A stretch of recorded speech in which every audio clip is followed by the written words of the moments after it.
खुदावंद यीशु मसीह के बाबरकत और जलाली नाम में सबों तक सलाम पहुँचे। हम खुदावंद पाक परमेश्वर का धन्यवाद करते हैं उसकी असीम मोहब्बत के लिए, और हमारे साथ जुड़ने के लिए हम आप सबों के लिए भी प्रभु का धन्यवाद करते हैं।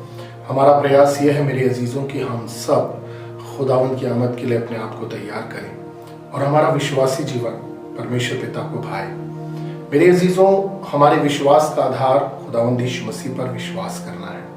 लेकिन आज हम एक बहुत महत्वपूर्ण बात को सीखने जा रहे हैं कि खुदावंद यीशु मसीह हर एक विश्वासी से क्या चाहता है कि वो जाने। क्या हम उस बात को जानने पाए हैं जो खुदावंद यीशु मसीह चाहता है? आज उसके एक पहलू को देखेंगे। इससे पहले कि हम इस महत्वपूर्ण बात पर थोड़े से अपने ध्यान को लेकर जाएं, हम उस सहायक पवित्र आत्मा को मांगेंगे ताकि मेरे बोलने में, आपके सुनने में और हम सबों के विश्वासी जीवन में पवित्र आत्मा सहायक हो और हमारी जिंदगियों से यीशु का नाम जलाल पाए। आइए हम दुआ करें। आए खुदावंद, हम तेरा शुक्र अदा करते हैं इस मुबारक समय के लिए।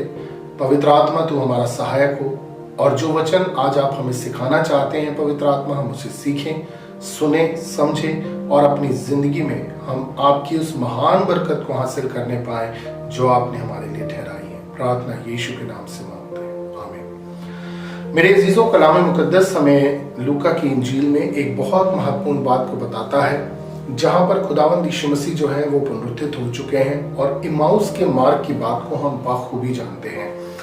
और इम्माउस के मार्ग को जब हम देखते हैं तो वहां पर दो लोग जो हैं वो जा रहे हैं और खुदावंद यीशु मसीह उनसे मिलते हैं, और वहां पर एक बहुत खूबसूरत बात जो है वो देखने को मिलती है और जिसको आज हम सीखेंगे। जैसे पवित्र आत्मा हमें सिखाना चाहता है कि यीशु मसीह जब उस मार्ग से जा रहा था तो वहां पर चर्चाएं थी। उस समय में यीशु मसीह का पुनरुत्थान हो चुका था, वो चर्चा भी फैल चुकी थी। सलीबी बलिदान हो चुका था, वो चर्चा भी फैल चुकी थी। और चेलों में से 11 चेलों में से और जो 2 चेले थे और जो यीशु मसीह को मानने वाले थे वो इम्माउस मार्ग से जा रहे थे और वे भी घबराए हुए थे।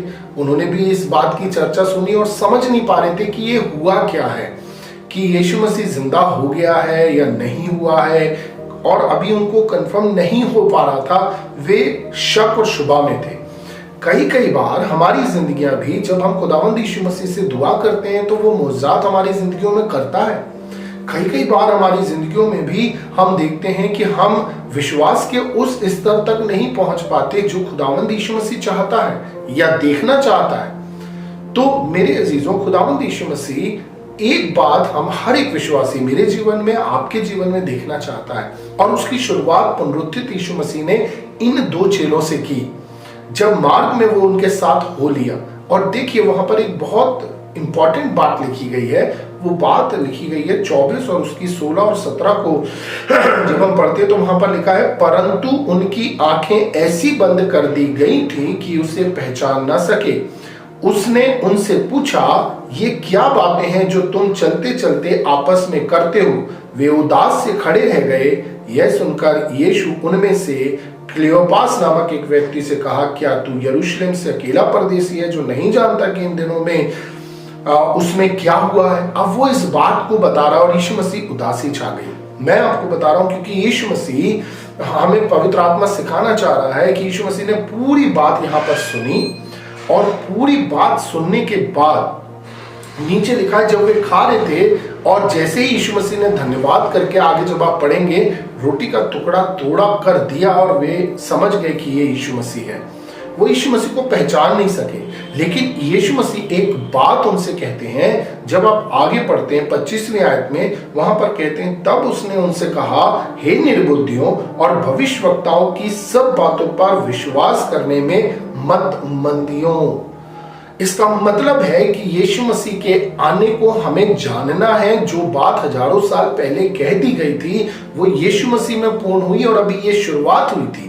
इस समय में खुदावंद यीशु मसीह चाहता था कि जो कार्य उन्होंने देखे, जहां मुर्दों का जिंदा होना है, जहां पर अंधों का देखना है, जहां लंगड़ों का चलना है, भूखों को खाना खिलाना है, और वहीं पर अब जब वो बलिदान हो गया जो परमेश्वर के पूर्व ज्ञान, देखिए पतरस क्या कहता, प्रेरितों के काम जब आप उसका 2 अध्याय और उसकी 23वीं आयत को पढ़ेंगे तो वहां पर पतरस अपने पहले संदेश में जहां 3000 लोग बच गए, वहां कहता है कि परमेश्वर ने अपने पूर्व ज्ञान और पहले से ठहराई गई योजना के तहत यीशु को भेजा, जिसे तुमने क्रूस पर चढ़ा दिया।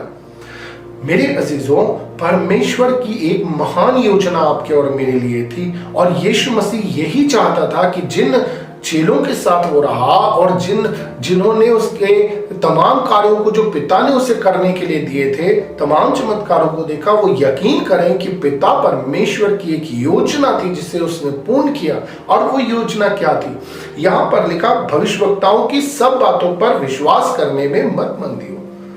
मेरे अजीजों, खुदावंद ने कलाम किया, एक बहुत बहुत जरूरी बात जो कलाम किया, हम कई बार हम सिर्फ नए अहद में जाकर हम अपने विश्वास को करते हैं और यीशु मसीह आया, लेकिन यीशु मसीह के आने की योजना अचानक से नहीं थी, वो पहले से कर दी गई थी उत्पत्ति से, जहां पर आदम और हवा को परमेश्वर ने इस बात को बताया था। तो मेरे अजीजों, आइए देखते हैं कि जब शरीयत दी गई तो मूसा नबी से परमेश्वर ने क्या कहा, क्योंकि आगे जाकर पतरस इस बात के लिए रिपीट भी करता है और उस बात को कंफर्मेशन भी देता है। कैसे? देखिए, जब आप व्यवस्था विवरण को पढ़ेंगे और उसके 18वें अध्याय को पढ़ेंगे तो वहां पर आपको एक बहुत खूबसूरत चीज मिलेगी, जहां पर परमेश्वर ने इतने समय पहले बता दिया था। 18 में क्या लिखा है? इसलिए मैं उनके लिए उनके भाइयों के बीच में से तेरे समान एक नबी उत्पन्न करूंगा, और मैं अपना वचन उसके मुंह में डालूंगा, और जिस जिस बात को मैं, लिखा है, उसे आज्ञा दूंगा वही वह उनको कह सुनाएगा। फिर क्या कहता है? और जो मनुष्य मेरे वह वचन जो वह मेरे नाम से कहेगा ग्रहण ना करेगा, मैं उससे हिसाब लूंगा। ये बहुत मोस्ट इंपॉर्टेंट बात है कि हम यीशु मसीह की बातों को कितना सीरियसली लेते हैं। कई बार हम चमत्कार तो चाहते हैं, हम आशीषें चाहते हैं, हम बरकत चाहते हैं, हम उद्धार को चाहते हैं, और अपने जीवन को बदलना नहीं चाहते। हम उन बातों को जो यीशु मसीह ने क्या लिखा है, परमेश्वर ने कहा मैं अपनी बात उसके मुंह में डालूंगा। खुदावंद यीशु मसीह ने मत्ती 5 अध्याय से लेकर 7 अध्याय तक हर एक उन बातों को दे दिया है जो एक विश्वासी के जीवन में होना चाहिए। क्या वो आज हमारे मन में है?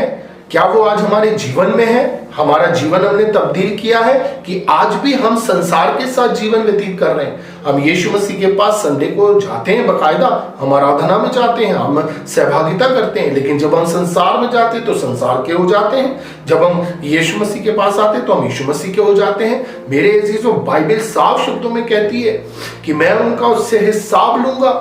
जो बात वो उनको कहेगा, जो बात वो कह सुनाएगा, और जो कोई उन बात को ग्रहण न करेगा, जो यीशु मसीह कहेगा।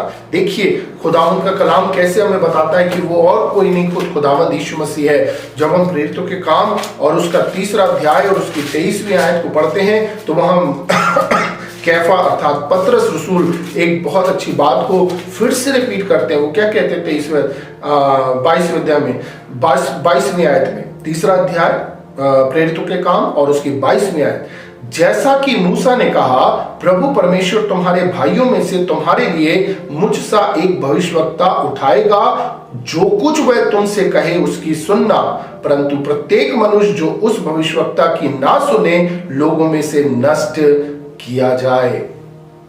मेरे अजीजों, खुदावंद यीशु मसीह माउस मार्ग पे जा रहा है, और वहां पर खुदावंद यीशु मसीह आगे जाकर अगर आप देखें तो लूका में ही खुदावंद ने कलाम किया, जब वो अपने चेलों से मिले, जब चेले घबरा रहे थे और वो विश्वास नहीं कर पा रहे थे, जब मिले तो यीशु मसीह ने क्या कहा?